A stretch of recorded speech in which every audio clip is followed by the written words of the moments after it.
The following program is a Town of Colonie television production of the William K. Sanford Town Library. It goes all my life's a circle, sunrise and sundown. The moon rolls through the nighttime till the daybreak comes around. And all my life's a circle, but I can't tell you why. Seasons spinning round again, the years keep rolling by. Top of the day, I'm Joe Doolittle. And I'm Kate Dudding. And this is Story by Story. Celebrating the human spirit. And we are storytellers. And we're actually really pleased today because we've got a special idea on our program today, which is really one of the most wonderful things to ever happen. In the Capital District. Right, about storytelling. I mean, there's a lot of wonderful things in our community, but this is about storytelling. And we're going to come to that, but that was just... Super extra special. This is just a tease to get you started, get you in anticipation of learning more about this great event. Don't change the channel. No. But before we do that, I got to ask my question to Kate, because we'd like to share things we've been doing with stories and storytelling. So what's the most interesting thing you've been doing? Well, the most fun for me is I told a new story up at the storytelling open mic at Cafe Lena. And I incorporated something into it that the audience just jumped right into it. There was a refrain of, we will rock him. We will. Some of us didn't go as much as the other ones did. And I was wearing cowboy boots that night because the weather was good, and I don't wear them when there's any salt or and it was just perfectly splendid. I'm not sure it served the story, but I guess it did. That wasn't my concern. I wanted to use the shtick. Now, for me, I loved that. I mean, even though I didn't get all the clapping and stomping down, because one of the things that I love best in storytelling, next to the big event that's going to come to start is going up to Cafe Lena. And if you haven't been in Cafe Lena since they renovated it, it's even better. It's got that old feeling, but that new feeling, and you've got a wonderful field of sight that you can see the performers. And it is just like a wonderful place to listen to anything. Not to mention their expanded menu and drinks. They now have beer and wine. That's right. Who would think? Who would want that? I don't know. For me, I had an experience with story that was, I was writing a letter of support recommendation to my alma mater about my granddaughter's application. And, when you write about your granddaughters or your grandkids, it's just, poof. So who's going to believe you? I mean, and I kind of knew the admissions guy, and I didn't know, all that stuff. So I'm sitting there, and I remembered a story about this young lady when she was 7 years old and played her harp at my mother's funeral. And I wove that story into the letter of recommendation, and I got to tell it to my friends at Cafe Lena, and it was just, other than stomping and clapping with you, it was a lovely story, and I had heard that story when she was 7. But yes, it was just. So the last Tuesday of the month. No, the fourth Tuesday of the month. Because occasionally there are 5 Tuesdays in a month. You got that? It's the fourth Tuesday. Yes. 7 o'clock. If you want to tell, you got to be there a little early, but it's just a great experience of listening to stories and being in a wonderful community. And only $5. Who was that? Best I deal ever. don't know. Did you just hear a voice? Yes, I did, and there was clapping and stomping from over there too. Okay. This is we're gonna have to introduce our secret guest because it's not secret anymore. So secret. But they remained quiet for at least 2 minutes. Christy Keegan is with us, and she's from up around Saratoga, and she is one of the 3 storytellers that has brought life to storytelling at Cafe Lena for the first part, and Karen Pillsworth, who is the storytelling laureate of Kingston, New York. And as far as we know, she's the only storytelling laureate in New York State. There may be a second, but there's no second to her. Thank you. That was How about that? It's definitely the original. The original. And they're here today because they're part of a production effort, a sponsor effort, an overview effort of something called Sharing the Fire, which is the regional northeastern United States gathering of storytellers. Isn't that right? That is right. And it goes back years, and we are so fortunate to have it About right in our 40 of them. backyard. About 40 years. And Christy, you're like running the show, aren't you? No, Yes. I'm a co-ringmaster, but I got to tell you, everybody else in the committee makes me look good. Oh, is that is even best? It is. I'm very happy. And when is this coming up? April 3rd, 4th, and 5th. It will be held at the Gideon Putnam in Saratoga Springs in historic Saratoga Spa State Park. There will be 18 workshops. There will be myriad, and I can't remember how many performances, enormous numbers of performances, 2 intensives. It is not just for storytellers. I feel like it's important for me to say that. It is for anybody who feels passionately about anything in the world. It's a good place to learn how to convey what you feel. Mm-hmm. And in terms of things that we might not know about with our audience, what's a workshop and what's an intensive and those kinds of things that are elements of this program? That's a very good question. I got that question just before I perfected my, flat. That was very good. At home he goes, he's not just a pretty face. There you go. The intensives are 2 longer workshops on Friday where you kind of go into depth. One of them is led by a longtime storyteller and folklorist who will be helping people craft complex personal pieces. And the other is being led, very different for us this year, a storyteller / comedian, comic from New York City who is going to be talking about kind of incorporating comedy and so forth in storytelling as part of the venue. Then on Saturday and Sunday, workshops are where you have a leader and you learn a skill. And those are wide-ranging. This year we have some pretty amazing people. We also have a keynote, an activist who will be talking about applied storytelling, how to use storytelling in service to something else, and we'll also offer a workshop. We will have an entire strand of stories on Saturday, performances where people can come. There will be one about Indigenous people. There will be hosted by person sitting in this room, Kate Dudding, and organized by New York tellers telling New York stories, which is going to be, it's the first time we've kind of done it this way. There's a panoply. There's something for everybody. And there are fringes. And there are fringes. Explain what that is. A fringe is a piece, a fringe is a story that might be a little bit outside the norm. It might be a long personal piece. It could be sometimes it's more of an adult story, and I don't necessarily mean adult in the adult way, but a grown-up story. Not a grown-up story. A grown-up story. In fact, most of the pieces that you will hear are actually for adults, although children will certainly be appropriate for some of them. But fringes are maybe a little bit edgy. They might deal with topics that people might not always be comfortable with, and that could be anything from sex to mourning to, now I won't be able to think of a single thing, of course, on the spot. A little edgy. Eileen Egan-Mack is doing a piece on Elizabeth Hamilton. Exactly. A long piece on that. And they're often longer pieces that you wouldn't, if you're doing something like the Oleo, which happens on Saturday night, you do a 10-minute story. But in a fringe, you get an opportunity to tell for an hour, maybe longer, and sometimes incorporate song and spoken language. Now, there's 2 ways I want to kind of pitch this.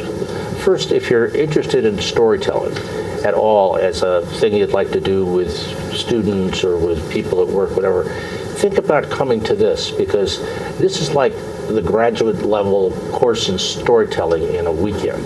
And there'll be people there that you'll never forget listening to or meeting over coffee. So that's the first thing.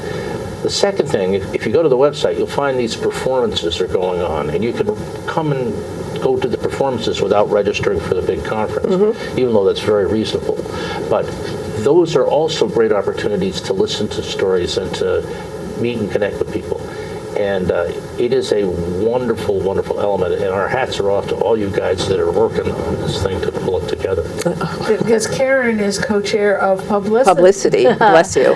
Well, Lorraine Harton-Gilardi, I was telling Christy before we came on, is really in charge, and I'm just her gopher, because she's wonderful. And she just says, Karen, come do story by story. Karen, go do Cafe Lena. Karen, give out these postcards. Karen, go speak here. And I do. And we are grateful. But I'm happy to have her leadership in this. And publicity is very important, and it's important especially right now because this is coming up in April, and I can't believe that January is already done.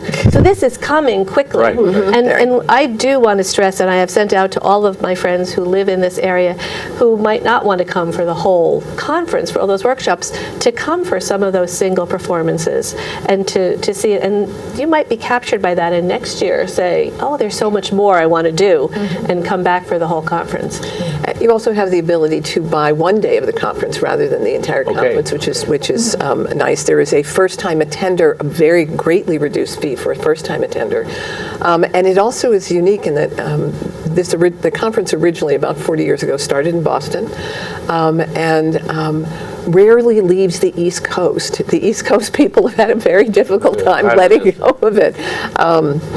We convinced them this year that it was not really as far as they thought. They thought Albany was far. Well, no, they thought when we were at UMass for 3 years in Amherst, that was forever. That was the far wilderness. Oh, That was far wilderness. So 2 hours west of Boston. but also a great many people here. And I would like to emphasize that if you are a teacher, a librarian, if you believe if you are a member of a faith community and believe strongly in something that faith community is doing, if you are passionate about anything from the environment to animal rights to human rights, there is something this conference can offer you, this skill set that allows you to be able to reach your audience and put your ideas into their hearts and in their minds in a way you might not have available to you now.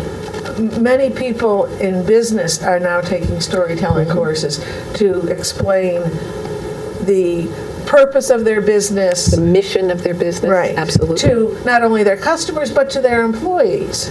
Trial lawyers are going to storytelling classes to learn how to tell their clients' stories to the jury, and I guess the judge too. That's right. It is not just for storytellers, and I think this is the first year we've really talked about it in this way, and I'd like to continue to talk about it in this way. And there's even another way of thinking about it that I just will reflect on. We're all storytellers.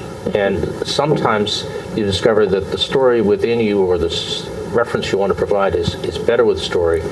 And what I've learned is a little method and a little understanding of that process helps a great deal in how well the message is received or the education is given. And that's the fundamental learning point, I guess, of sharing the floor, is your own technique, and then also your own enthusiasm for storytelling. It gets pumped up. So, wow, we're a great group of I hope- people. Oh, we're a we're a lot of fabulous fun. group of people. We're a lot, Lot of fun. And the Gideon is a beautiful place to do it. Gideon, And yeah. all of those things. And it's springtime in Saratoga, so there probably won't be much snow on the ground. Why did you say that? The mosquitoes won't be out, They will not be out. That's No right. black flies. No. not so much on the flowers. All this talk about storytelling, maybe do one of you folks have a story? Oh, I bet we do. I bet we do. Want to caucus on that? Let us know. No. We know what we're doing. All right. Okay, and why don't you move your cup out of sight, because... There we go. Distracting. Yes. Okay. There we go. All right. So I decided to tell this story today because I wanted to scare Joe and Kate, because this is a first time out of the box story. And I feel like a lot of times as storytellers, people ask us to tell for different venues, and there's different themes, and you have to kind of find stories to fit those things. And sometimes stories come to us. And they come for a reason, and maybe because I have grandchildren now, this story came to me. So I'd like to share this with you. The little boy hated museums, hated them. But his mother loved them. So every weekend she would pack him up in the car and off to another museum they would go. And every week he thought to himself, I hate walking on the blue carpet. I hate standing behind the velvet ropes. I hate not being able to touch anything. But his mother thought it was wonderful, and off they went.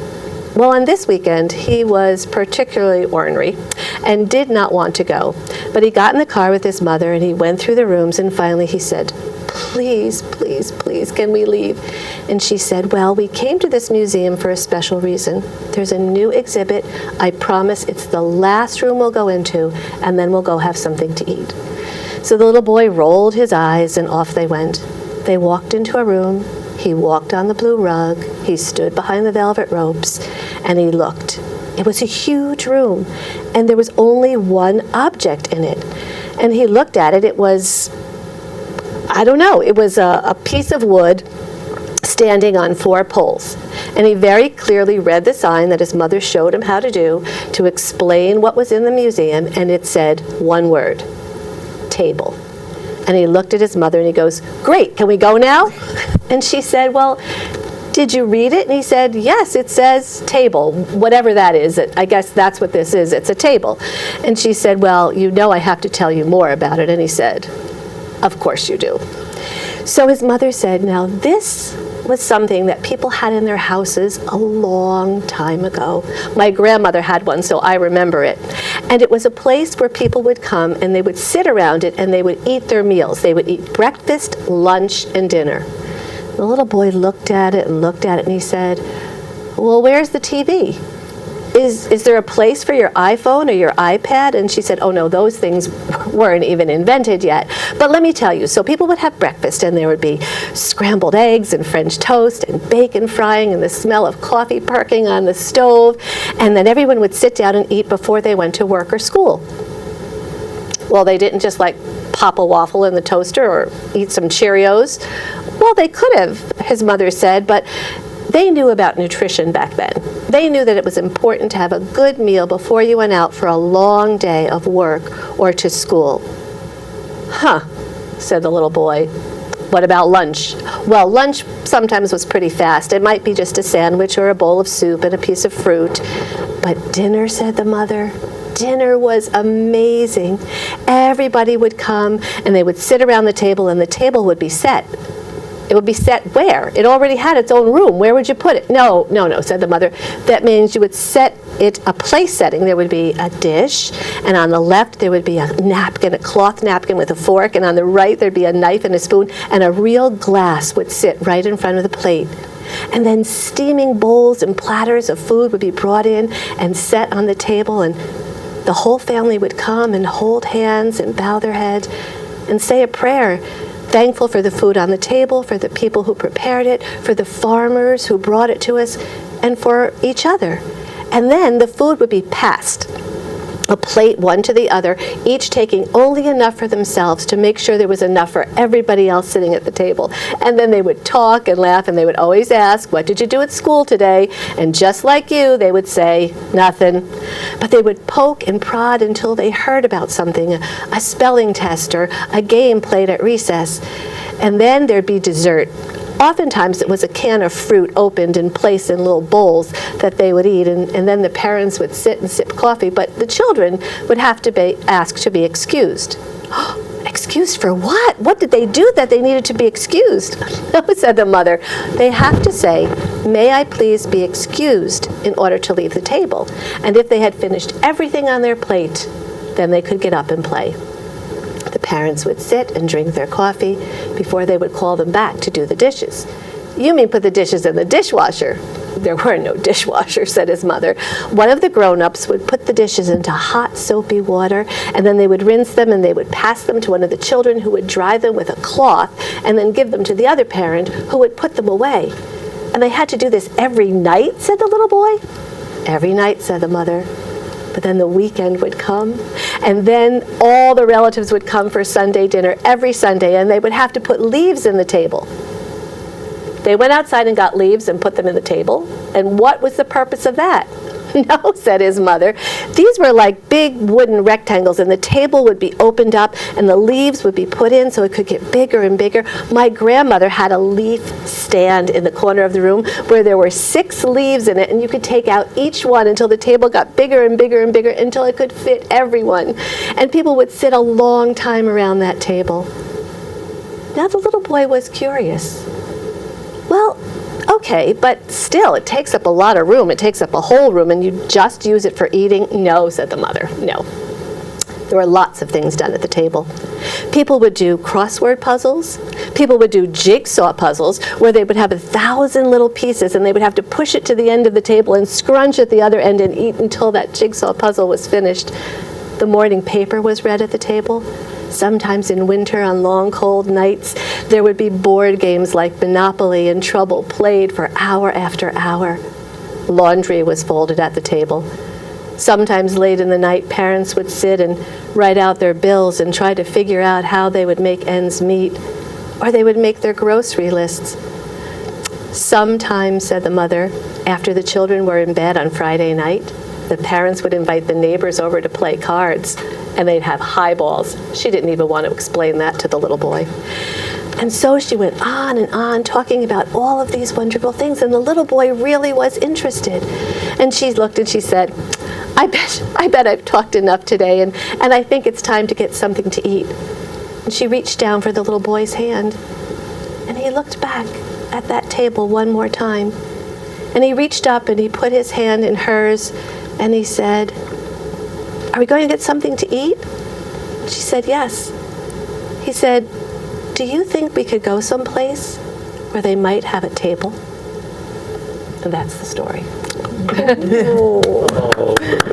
I just really feel like I love that. the technology is wonderful, and I appreciate technology. But I feel from all the time I spend with children that they're just becoming such isolates, and that they're not having those wonderful conversations or listening to those stories or being part of a whole family gathered around a table. And, I don't think we're going to see the table in museums soon, but I think there are plenty of families who don't spend time around the table. And I learned so much. I learned how to be a storyteller at the table. Starting first as a story listener. That's right. You remember that story. But I do think it's important. And thank you for letting me share that first time out of the box story. That was a great story. Thank you. And I was going to say, my grandparents played pinochle. They had 2 couples that they would play airplane pinochle. So instead of having a kitty, the one who won the bid, you probably don't play pinochle, their partners, they would declare, okay, spades is going to be trumps. And then their partners would give them 2 cards and to improve the bid winner's hand. And then the winner would dump junk on them. So if you had an ace or two of the trumps, you would pass it over. And, so there'd be one really great hand. And so that's what this is about. Every place I go now, I say to people, what else do you do at your table besides, eating? And people come up with amazing things, and then they start to remember all the things and all the memories and everything that went on at the table. And it's great to hear all those things. So my grandparents did not have a leaf stand. I had never heard I need of one. that. I understood the concept very much, but it just stood. And you just slid them in and slid them out. I think it's brilliant. That my leaves and my dining room table, when I wanted, I put them under the sofas in the Absolutely, that's where ours are. Keep them flat. Yes, we do the same. Yeah, but anyway. I was thinking, I ate dinner with my parents at our table until I left for college, and then again when I came home to visit. I mean, that's where you sat, and you sat there, yeah, until you were excused. And as you were telling, that sometimes when you're listening to a story, you go to other places. It's not that I wasn't listening all the time. Oh, sure, Joe. Okay. Well, at least I was awake. But you begin to see, and you're around the table in your grandparents' dining room. And I was right there, and they were all there. I'm listening to you, and I'm at that other table, and that's that's what I refer to as kind of a generative story, because you stimulated something in the listener that isn't in you necessarily, but it's their response to the emotion of listening to the story.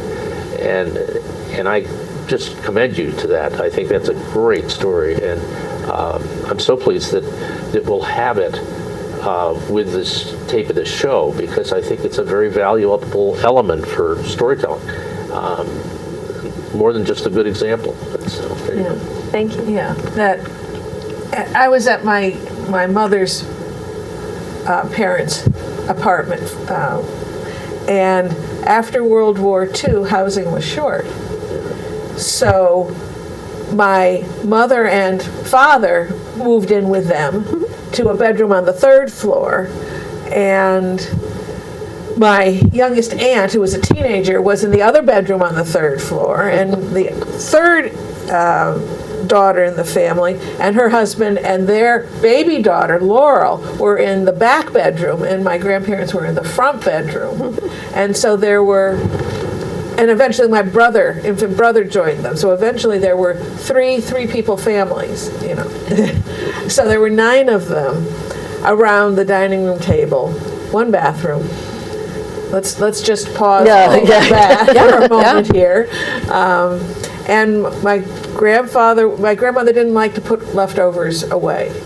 So won't you eat that? There's just a little bit. And my grandfather would say, save it and I'll have it with an egg for breakfast. And I have told that story often enough that my son, when I say, oh, look, there's just a little bit left, he says, save it, I'll have it with an egg for breakfast. Not that he ever does.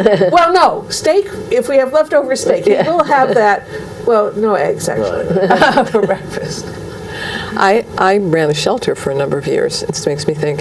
And every Friday night, I would make a formal meal. And I would put a tablecloth on the table, and I would set the table. And the number of children who had never done that. Yeah. And I would teach them how to set the table. I had children who'd never set the table, who had never sat down at a peaceful meal where people asked about their day. And it was wonderful to watch them shift into this other place. Yeah. Calm place to eat. It is. I did a program for a few years with homeless preschoolers, and we would do the same thing. You know, they'd have to help prepare a meal, whether it was toast or whatever, and set the table and sit there and really sit there. And when you're 4, that's even harder to really sit there. But, you know, they did it, and they came to appreciate it. They came to wait for that when they would come. That was a big deal, something they had never done and something they enjoyed. So the table is important in a lot of places. Well, there was I just realized just this one thing. There was a boy who had he struggled with some hyperactivity stuff. It was very difficult for him to stand still. In fact, he couldn't often.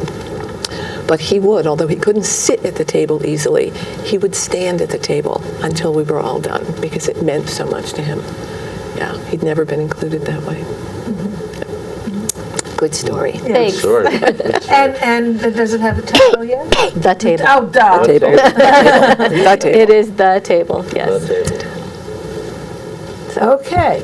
Shall we go on to I coming think we events? need to hear about what else is going on in the area besides sharing the fire, but go for it. So on March 2nd, Joe knows all about this because it's his series, First Monday Tales and Stuff. Open mic for storytelling, music, and spoken word. Why am I speaking for Joe? Well, it's because you do such a good job. You really do. And this is a wonderful program. And Marnie Gillard is an old friend to storytelling and many people.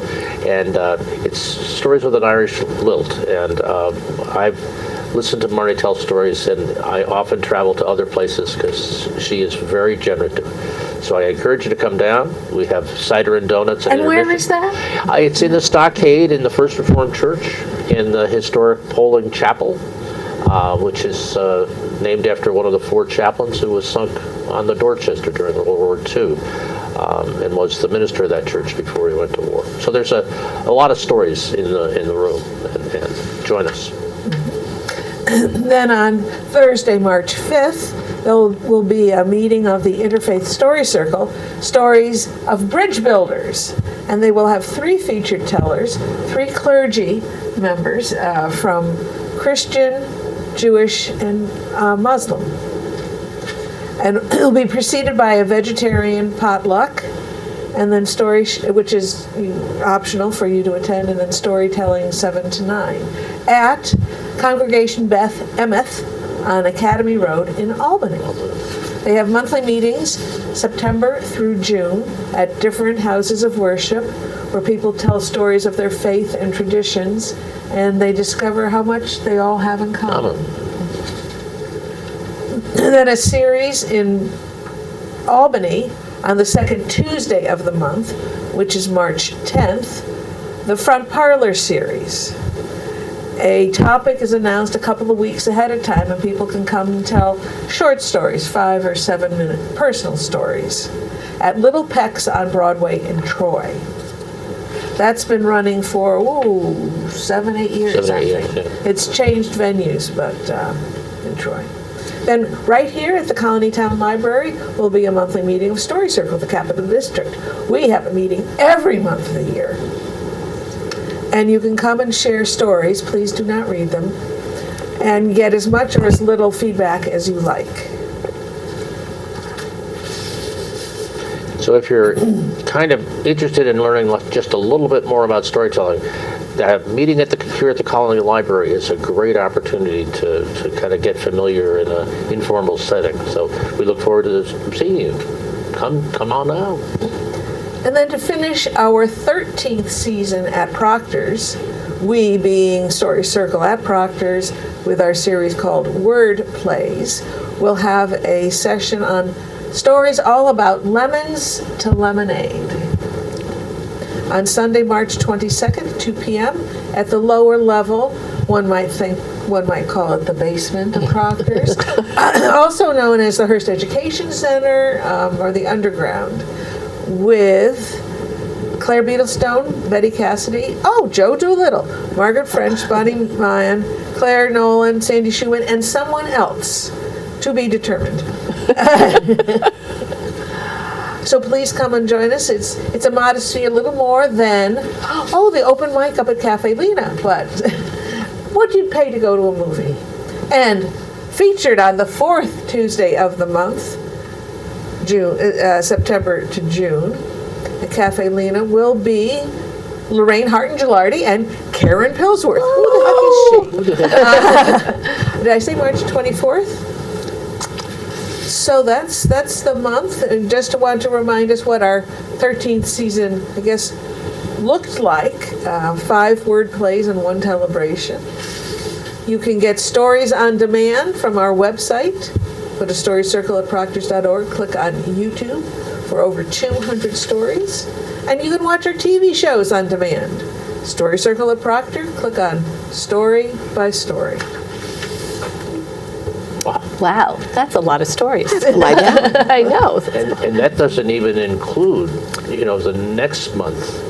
Oh, right. The story that with Sharing the Fire coming up just over the over the horizon, over the month there. So there's a lot of good opportunities to listen and tell some stories. So we commend those to you, and they're all on the Story Circle at proctors.org website. Yep. And I'm going to make sure to invite everybody to come to Cafe Lena because that's where I'm celebrating my birthday. Oh, is that your birthday? I'm telling it on my birthday, so I'm sending it out to all of my friends who live up here and say, you must come because I'm celebrating my birthday. You're sending it to all your friends, so there'll be at least 2 people there? At least 2. There might be 3. That's one day after my half birthday. There we go. So we'll celebrate everything, but yes, I'm just, because I do think that sometimes you have to sneak people into storytelling. There's a lot of grown-ups who still think it's just for children, and they don't really know until you get them. And that you're reading from a book. Exactly. Oh, yeah. And so they don't really know, but if you can sneak them in, under some other kind of shadow there, like a birthday or an anniversary, or, just come, we're going to eat, that's always good. If there's food, chocolate, wine, beer. Absolutely. And then, they come and they realize how much they enjoy stories. Can I mention just one other thing? Every Friday I work at Villa Veritas in Kerhonkson, New York, in a rehab with men and women who are in recovery. And when I first started, especially, I have to be sexist and say the men would really bristle. Storytelling. Oh, God, we're going to have storytelling, And it only took one time really before they were like telling things, their own stories. And, I always say to them, we all have our timeline of our life. The most important story any of us has is our own story. And your time here at the villa is a defining moment in your story, but not the moment that defines you. And I say, think of all the good you did before you got here. And all of a sudden they realize that. And then I say, and you hold the pen in your hand to write the story when you leave here. And again, it was a sneaky way, to get these men who I would probably say many of them would not just attend storytelling, if just invited for storytelling. But now they know what it is. And so anyway, I feel like I can sneak adults into learning the importance of listening to stories and sharing their own. So I'll try anything, right? And remembering their own. And remembering their own, which is a big You one. became their cheerleader by... Yeah. So, and they tell amazing, sometimes very sad, but oftentimes they'll say, I thought that memory was gone forever. Yeah. And then Yeah. they'll tell something, and it's priceless for me to be in that audience and to listen to them share those stories. Yeah, the more you think, the more you remember. I think your brain wanders into that section and you've lost the links to it, but when you spend more time there and the connections are remade and you go, oh, I remember my grandmother's kitchen smelled like cinnamon whenever she was making apple pie.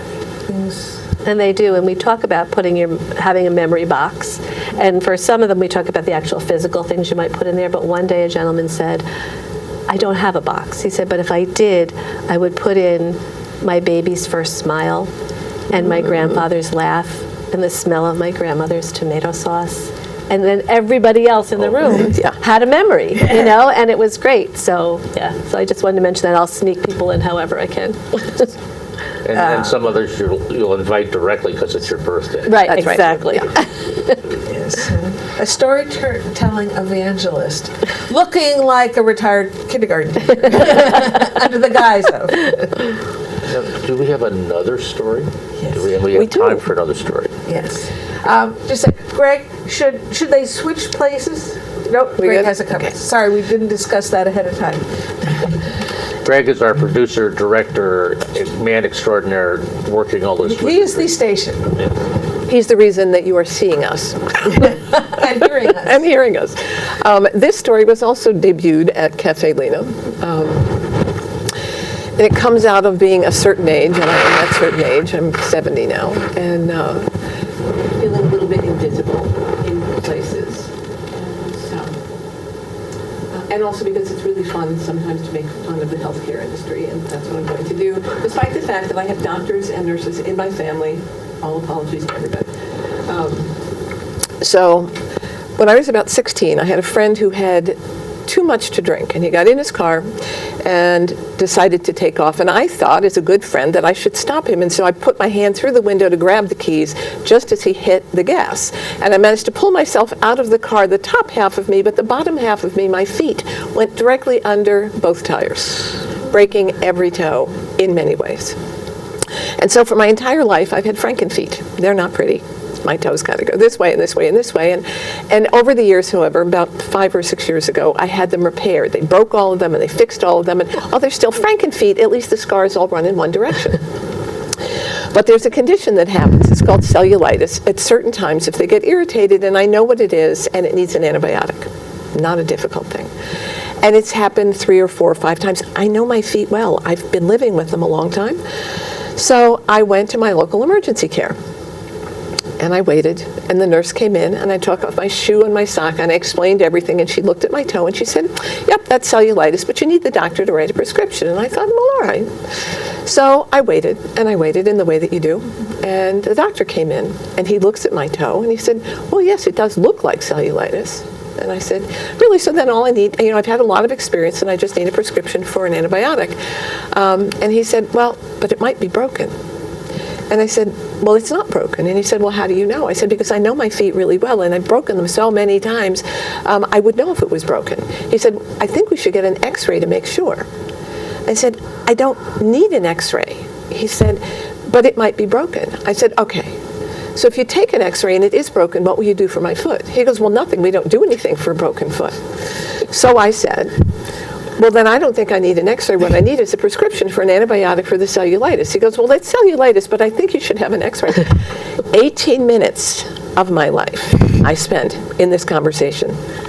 He was less than half my age, and he was a very nice man. But I don't have 18 minutes to spare at this point in my life. So finally, no, I'm not having an x-ray. Put my feet down, both of them. And he walked out of the room, and very differently. Most of the doctors there will shake your hand and say, I'm glad to have met you, and he was not glad to have met me, and he left. And I waited, and I waited, and I wondered if I was going to get a prescription. I wondered if anybody would ever come, or if he would just tell them I had left, and I would just sit there all day like a fool.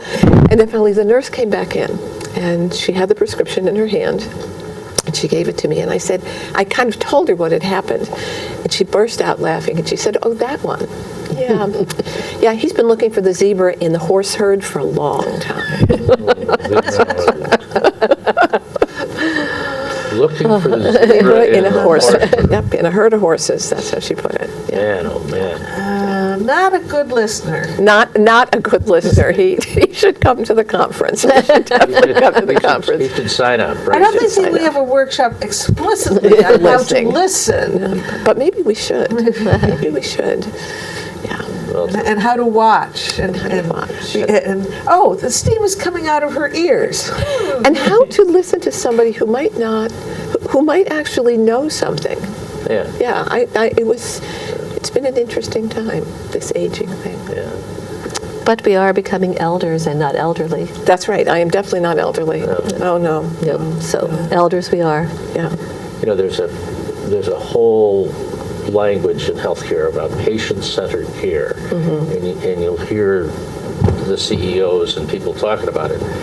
And at the interface of the patient and the staff, doctor, nurse, whatever, it's really where it comes. And often that's the translation that either doesn't make it or it makes it so well that you're just blown away by how good that person is. But we need to do more of really what it means to operationalize patient-centered. I was struck. I have a 90-year-old acquaintance, and I went to visit her in the hospital, and she had suffered an injury and was not able to move well, and the doctor came in and just sort of moved her gown. And I said to her, would you like me to leave the room? It felt disrespectful to me to be sitting there with her. I'm sure it's a female doctor, it surprised me, exposing her. And I said, this might be a private time for you. Do you want me to leave? And she said no. She was holding my hand, and she said no. And the doctor said, oh, I'm sorry. And I said, I might also draw the curtain.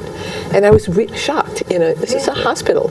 And so that was the thing that actually, sort of the precipitous thing. And then the foot thing happened. And I thought, well, wait a minute, what's going on here? And so this is my thing now. It's my thing. I'm a cranky old lady in cubicle 3. I had a wonderful dentist, and he retired.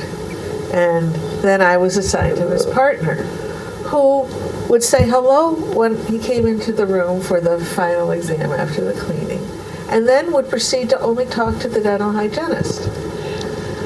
And when he would say, oh, then he'd come over to open, and then he would talk to her, and it was like, it happened like twice, and the next time it was time for me to make my checkup, I said, I don't want to see that dentist. I am just a mouth to him. And the receptionist kind of snorted.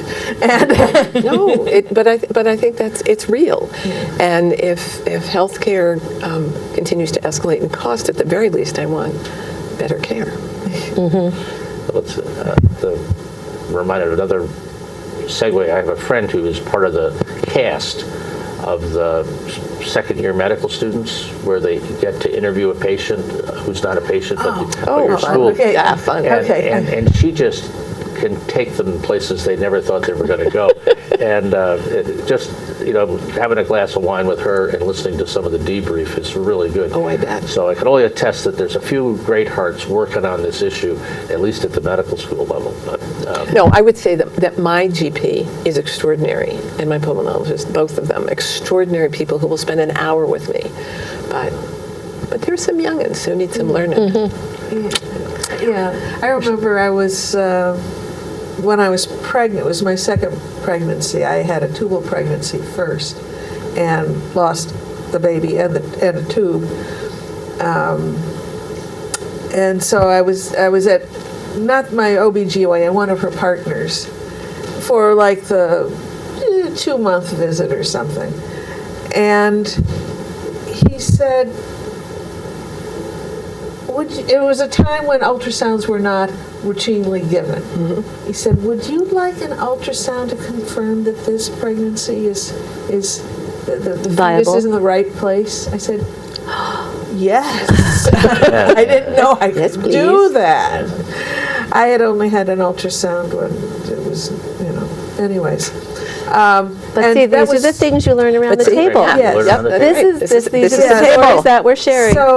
So when I saw that little thumb dancing, and that's just what it looked like, that was when I finally let myself believe that I was pregnant. My husband was, Kate's pregnant, and I couldn't let myself go there. On a funny and yet annoying note, depending, for the women in the room who probably have had a gynecological exam at some point in your lives, and you have a wife who certainly has had. My GYN was out of town and called away on an emergency, and I had my annual exam, and I wasn't going to miss that because that's a 6-month wait, and so I went anyway. And the woman, GYN, who said, well, let's see how Mr. Uterus is doing. And to God. And I said, if Mr. Uterus is in there, I'm leaving. And she was Harvard educated, very bright woman, and I sat up and said, we need to have a conversation now. I was in my early 40s. I was old enough to be able to do that. And I said, no, but never mind the disrespect, but at least the gender stuff, let's do this right. I was floored. Mr. Uterus. I was floored. I am not often nonplussed. How's your Miss Penis doing? I knew that was going to come up. So we have certainly digressed. And we've reached the lowest level we've ever reached in this whole series. And I think we've just gone a little to R. Okay, so this will be the next fringe that I do. That's right. This is what a fringe is like. And you can call on people. Okay, yes. This is it. And think about yours. But let's come back to another issue of the table, because I think for families, tables are certainly key. And I was thinking, I was traveling back to the medical center, because I'm a chaplain there. And one of the elements of being on call as a chaplain is you meet, in this case, my good friend Harlan Ratmeyer and a couple of people at the table at 7:15. You're finishing up, they're coming on, and their purpose in being there is to listen to what happened the night before. And then other people join, and the conversation moves to what is in the life of the management team of the hospital, because that's what's there. And so the idea of the table being the sharing point, and what organizations don't do often is they don't come together at the table to build community around what their purpose is. And I was thinking about that table at the medical center where that happened 4 or 5 days a week with really a bonding element at 7:30 in the morning. You think about that one for the second table. I'm going to set a table here. That's a great story. That was a great story. And I think to bring it back to sharing the fire, Yes, good. Yes. that I have learned so many wonderful things and so many stories, not in the workshops, but sitting around the table all the time, whether the meal or you're just meeting somebody to sit and have a cup of coffee and hear their stories, not the professional stories. And so every aspect of sharing the fire, from the time you get there and you're greeted to getting your little packet and figuring out where you're going to go, and then sitting down with people and hopefully seeing old friends, but also Christy and I were talking beforehand that we have a lot of old friends. Long-term. Yes. We knew them last century. Yes, we did. And so I encourage, younger people to come. And one of the things at the spiritual center where I go this year, they're celebrating the Year of the Elder, and they're giving anybody who brings somebody 20 years younger a discount to try to get younger people, and younger, I mean, 20 years younger than me is, in your 40s, not in your 20s. But just, I think we need to, as a group, encourage people who are younger to come, and they can try it out easily at Sharing the Fire because they don't have to sign up for the whole conference. Yeah. And they can just have a taste of it to come back. But I think it's important, I wish that Also, everybody, the first-time rate is so low. It's so low. to bring those younger people back, and they'll even though they're not performers, they'll share something about themselves at that table to move to the next level. So I think there's so much at Sharing the Fire that's beyond what we can put in a brochure. The first one I ever went to was at Leslie College, so it's forever and ever ago, probably 30 years ago. And I remember walking in, and it was early. Registration had just happened, and everybody was seated in the cafeteria. And I walked into the room, and you could hear the buzz. It was like hearing a beehive drone. And I remember stepping into this room and being sort of overwhelmed by the number of people who were talking to each other, who were all really cheerful and blah, blah, blah, blah. Thinking, oh, how am I ever? This is a lot of people for me to get to meet. And I remember sliding into a chair next to a table and taking out my brochure and kind of looking at it. And then the person next to me slid over and said, oh, what are you taking? And suddenly there I was at the table, part of the group. Yeah. Yep, the connection was made. Yep. You have an introverted side? I have a seriously introverted side. I'm probably the worst introvert you've ever met. I have good social skills, but I would spend most of my life with my dog if I could. Yeah. Yes. I think that's true of a lot of storytellers. Yeah. Oh, it's definitely true. Yeah. Unless I am a storyteller. Yeah. And then you can't stop me talking. In fact, when I've gone to conferences, the keynote address, it's the hardest thing is to get the audience to stop talking. Yeah. We are professional talkers. These are people we probably haven't seen in at least a year. And as an introvert, when I go to large gatherings of non-storytellers, I think of 3 questions I can ask somebody, because I'm not really good at small talk. A wedding, how do you know the bride or the groom? Whatever. I come up with storytellers. You need 1 question. What do you do with storytelling? And maybe 2 hours later, you need something else. Yeah. Yeah. No, it's really We are true. really passionate about what we do, because I think storytelling can really change the world, and in any major problem, it fits in somewhere. And so many people use it so differently. Mm-hmm. So many people. There are therapists who use it, advocates who use it, artists who use it. I did coaching, story coaching, with a friend of mine who's an artist. She's a fabric artist, and she thought she wanted to be a storyteller. And so I did story coaching. This is probably 15 or 20 years ago. And she came, 6 or 8 times, and then she showed up, the 9th time, and she said, I don't know that I want to be a storyteller anymore, but I think this has changed my life. And it did. She opened her own studio. She ended the relationship she was in. She moved. Her entire life changed because she was telling her story, in a way that she could hear it for the first time, because somebody was actually paying attention, which is really all you do when you coach. Yeah. And I still run into her. And I told her about Sharing the Fire. She said, well, maybe now I'll be a storyteller. But in all of the years since then, she has been a well-known fabric artist in Saratoga. And So you helped her find her story. Mm-hmm, that's right. And then she ran with it. Boom. And said, you don't fit with my story. Right. Exactly. It was pretty astonishing. You've been stomping on it, or I hear she was living in a 3rd floor apartment at the time. That was your grandparents. Yes. Oh, right. Yeah. I have to remember to ask my aunt. Okay. There we go.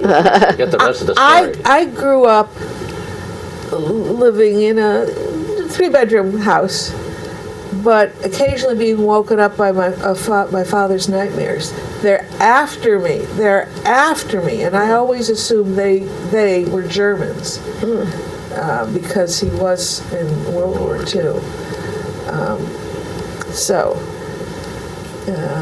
KWV Senior Nightmares. I've been meaning Note to ask self. her. Note to self. Yes, right. Yeah. This is where the technology is good. Wisdom more, remembering things less.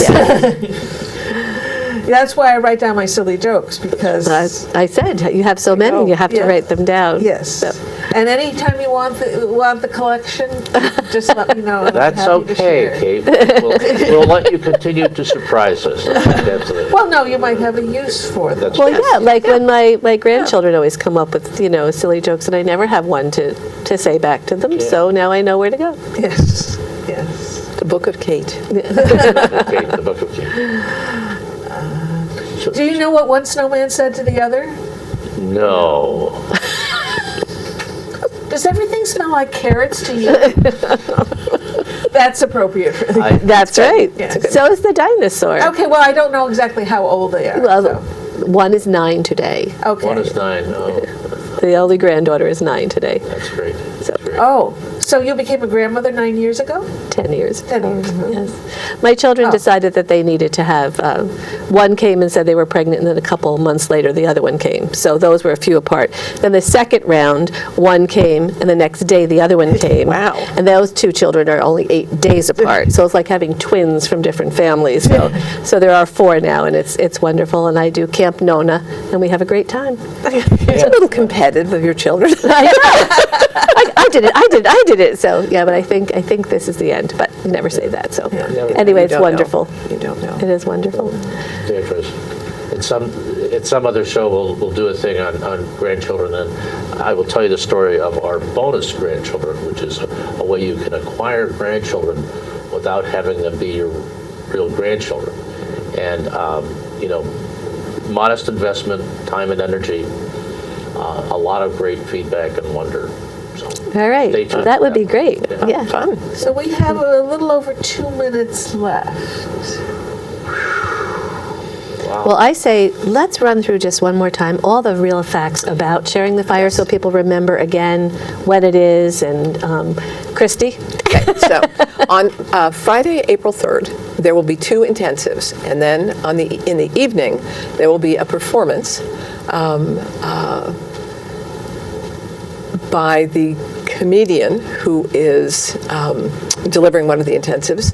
On Saturday morning, Sherry Norfolk is going to be our keynote, and we'll also do a workshop immediately after the keynote. We will have a variety of other workshops during the day, as well as performances running pretty much on and off all day. There will be swaps. I forgot to talk about swaps. Oh, heavens to Betsy. A swap is where people just come together relatively informally with a pretty loose theme, usually, and just swap stories. And you are welcome to go and just listen, or you're welcome to go and participate. There will be some during the day, and then Saturday evening is the Olio, which is an incredible performance. It's a lineup of 8 tellers. Oh, juried. Jury tellers, and with a hidden jury, and they each tell a story of about 10 minutes, and it's an incredible way to see the myriad ways in which story can be used. And then after that, there will probably be at least one swap in the evening. The next morning, there will be another workshop, and then Children at the Well, which is a group in which children from different faith traditions come together to tell stories of their faith tradition. And they will be performing on Sunday morning, which is the first time we've ever done something quite like this. And that is also available to the public for a nominal fee, and they're an incredible group. And then I can't remember if there's a workshop after that or not. I think there is. There's one. Noon. Yes, and so there is something. So it would be impossible not to find something wonderful. If you're a first-time person, go online, look up the website, and you probably have it there, and I won't remember it. And It's in front of Northeast- you on the screen. as we thank you, speak. thank you. Thank you, Greg. But first-time tellers, first-time attendees, there's an incredible bargain to come. But even if you just want to do the performances or just want to come for one day, try it. Okay. No matter what you do. Now we have run out of time. There we go. Thank you very much, ladies. Thank you. Thank you, for Kate. coming. Thank you, Joe. And we hope you'll come back. Much good cheer. Absolutely. It goes all my life's a circle, sunrise and sundown. The moon rolls through the nighttime till the daybreak comes around. And all my life's a circle, but I can't tell you why. seasoned skinny